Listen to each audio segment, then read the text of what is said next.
या संस्थेचे अध्यक्ष तसे सदस्य आणि या गावचे पाटील सरपंच आणि गावातील वडील आणि आई बहिणी युवत याच्या चरणी मी नतमस्तक होतो की आज या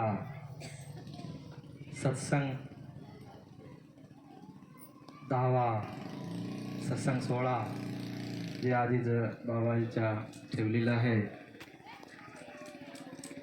आणि या स्टेजवर उपस्थित कासया दादा तसेच भगवंतराव सर तसेच रामचंद्र महाराज हर गावाहून आलेले अध्यक्ष सदस्य हर गावचे वडील पाहुणे मंडळी मित्रमंडळी बाहेर गावाहून आलेले आई बहिणी मी सर्व चरणी नमस्कार करतो आणि आतापर्यंत ज्यांनी भजनाच्या रूपामध्ये जागवायचं काम केलं रात्री सकाळी त्याच्या चरणी सुद्धा मी नतमस्तक होतो आणि मी बाबा चरणी नतमस्तक होऊन माझे 2 शब्द मी मांडण्याचा प्रयत्न करतो।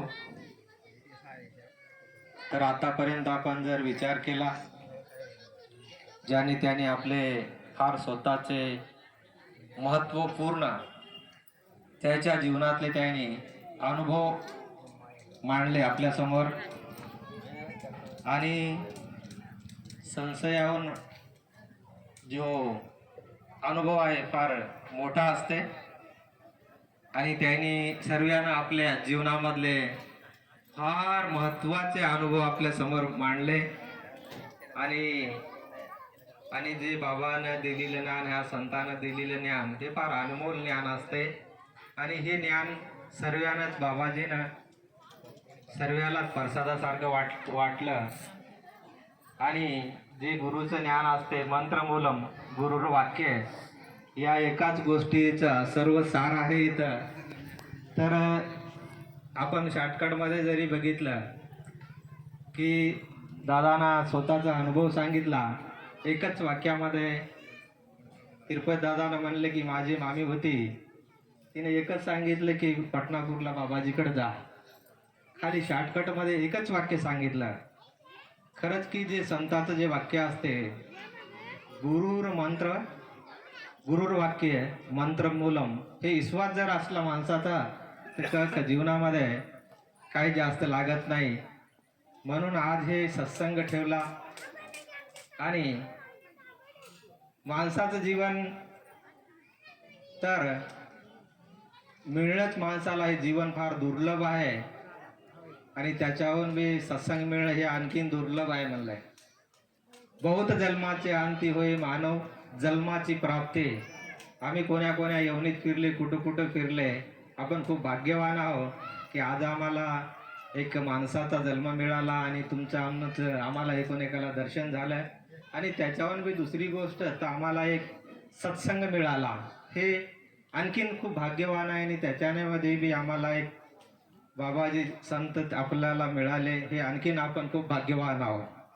आणि सर्वांनाच वर्णन केलं संताचं की खरंच गुरुचरणी ठेविता भाव आपोआप भेटे देव। तर बाबाजीचा जे विचार होता आणि त्यांच्या विचारावर आपण चालले तर खरंच माणसाचाच देव होतो आहे ना।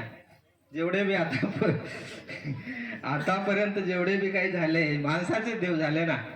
ज्ञानेश्वर माऊली हो तुकाराम महाराज हो तुकडोजी महाराज हो आहे ना मग जनाबाई हो मीराबाई हो माणसाचेच देव झाले ना। बाबाजी आपण देव मानतो कशावरून मानतो कशावरून मानतो त्यांच्या गुणावरून आहे ना। माणसाला संपवणारे गुणाहूनच माणूस देव होतो आहे ना। माणूस महामाणूस देव माणूस कशावरून होतो तो आपल्या कार्यावर आहे ना। हे माणूस चांगला माणूस चांगली बाई चांगला माणूस देवासारखा आहे हे दुसऱ्याच्या कार्यामध्ये हातभार लावतो मग माणसाचे देव झाले ना। कशाहून झाले त्याच्या कर्मावर कर्म जिसके आचे है किस्मत उसकी दासी है। कुणाहून आपल्या कर्मावरूनच हे कर्म इकडे तिकडे पळणाऱ्या या मनाला हे मन कुठं पळते इकडे तिकडे पळणारं मन हे कशा मागं पळते? इंद्रियाच्या मागं पळतंय. आणि हे सर्व काही हेच घोडेच माणसाला असे हे एक रथ आहे, हे माणसाचा एक रथ आहे, याचे ते घोडे आहेत. काम क्रोध मद मच्छर असे घोडे आहेत, ते स्पीड घेऊन जातात त्या गाडीला आणि कुठे येऊन पलटी करतात की काही सांगताच येत नाही. म्हणून माणसाच्या जीवनामध्ये एक गुरु एक असा आहे की ज्या मोडवर आमची गाडी पलटी खाते तिथं ते आम्हाला थांबवते. म्हणून आम्हाला गुरुच्या विचाराची गरज आहे. म्हणून तुकडोजी महाराज म्हणले सत्संग साधा गडे हो, सत्संग साधा म्हणले. कशासाठी? की आम्हाला ते सत्संग म्हणजे सत्याचं ज्ञान, सत्संग म्हणजे सत्याचं ज्ञान, सत्य ज्ञान म्हणजे जीवनामध्ये उधार होण्याचं ज्ञान, हे ज्ञान आपल्याला बाबाजीनं सांगलं आणि तुकडोजी महाराजांनी सांगलं. मग त्या ज्ञान कोणतं? आपण त्यांनी ज्ञान कोणतं सांगलं? बाबाजीनं एका वाक्यामध्ये सांगितलं, मी मरणार असेल, माझे ध्यान मरणार असेल, माझे ज्ञान कधीच मरणार नाही. मी मरणार असेल, माझे ध्यान मरणार असेल, पण माझं ज्ञान कधीच मरणार नाही. ते ज्ञान कोणतं?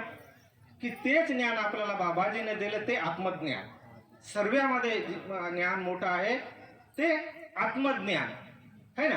हेच ज्ञान आपल्या आत्म्याला ओळखायचंच ज्ञान. मग याच ज्ञानाला जर ओळखायचं असेल तर त्याच्यासाठी काय पाहिजे? ध्यान समस्त फलो का परदाता आहे, बाबाजीचं वाक्य. सर्व गोष्टीचं एकच वाक्य आहे की ध्यान समस्त फलो का परदाता आहे. आणि मला ध्यानामधूनच मला ज्ञान झालं, ज्ञान झालं, तत्वज्ञान झालं, आत्मज्ञान झालं, विश्वाचं ज्ञान झालं. कुठून झालं? सिर्फ ध्यानामधूनच. हेच वाक्य बाबाजीने त्याच्या जीवनामध्ये त्याने अनुभवला आणि आपल्याला सांगितलं. आणि आज आपण बरेच इथं आई बहिणी बसून आहेत, बरेच पुरुष मंडळी आहेत, हेच 5 मिनिट 10 मिनिट याला काय म्हणते? सहज मार्ग म्हणते. याला काय म्हणते? सहज मार्ग. आता दादाने बी खूप चांगल्या पद्धतीने, कासया दादाने बी ध्यानाच्या बारेत खूप चांगल्या पद्धतीने सांगितलं. याला काय म्हणते? सहज मार्ग. तुकडोजी महाराज म्हणला सहज कर ध्यान मस्त हो जान भुले तन भान. आताच बघितलं आपण कितीतरी मावल्याला, याला सहज ध्यान म्हणते. हे कशामुळे येते? की हमेशा ध्यानामध्ये 5 मिनिट 10 मिनिट आपण ध्यानामध्ये बसतो. जेव्हा ध्यानामध्ये बसतो आपण तर त्याच्यामध्ये आता दादाने बी खूप चांगल्या पद्धतीने सांगलं की आमच्यामध्ये एक शक्ती आहे, तिचं नाव आहे कुंडलिनी शक्ती. आमच्यामध्ये मग ध्यान करायचं, आमच्यामध्ये एक कुंडलिनी शक्ती आहे आणि तिला जागृत करण्यासाठी त्याचे बरेच काही नाव दिलेले आहे की आमच्यामध्येच सर्व काही तीर्थ आमच्यामध्येच आहे. एक भजनामध्ये म्हणलेलं आहे, मन में गंगा मन में काशी मन में स्नान करो. सर्व काही तीर्थ आमच्यामध्येच आहे. तर आमच्यामध्येच अशा 72,000 नाडी आहेत. याच्यामध्येच गंगा आहे, याच्यामध्येच यमुना आहे, याच्यामध्येच सरस्वती आहे. या 3 नाडीचे नाव ठेवले की जसं याला आपले जे हे श्वास उश्वास घेतो तर आपली जे डावी नाडी आहे हिला ईडावी म्हणले आणि उजवी नाडी आहे तिला पिंगला म्हणले.